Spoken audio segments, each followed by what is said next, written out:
let's take a look at the function of platelets and how they play a role in clotting your blood.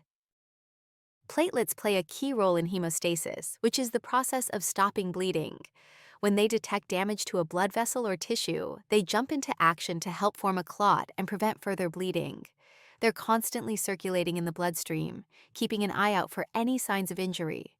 At any given time, about 20 to 30% of platelets are temporarily stored in the spleen, ready to be released when needed. The trigger that activates a platelet is damage to a blood vessel.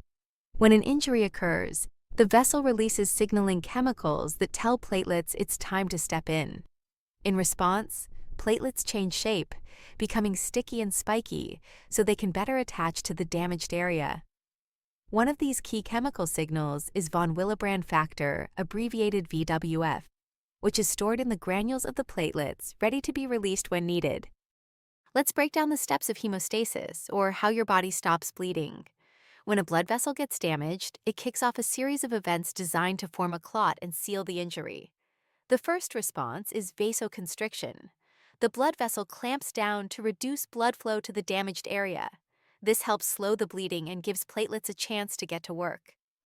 Next up is the formation of what's called a platelet plug, the first real attempt at sealing the damage. When a blood vessel is injured, it exposes collagen, a protein that platelets recognize as a signal to take action. Platelets stick to the collagen with the help of von Willebrand factor, which makes them even stickier so they can attach firmly to the damaged area.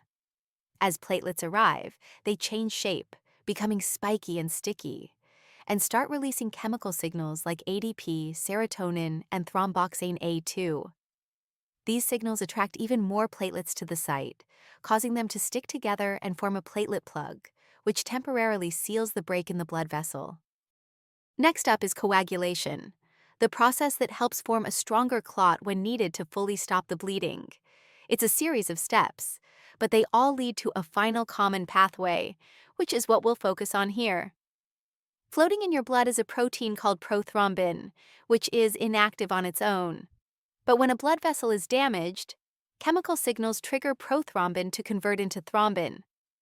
Thrombin then activates fibrinogen, another protein found in plasma, turning it into fibrin.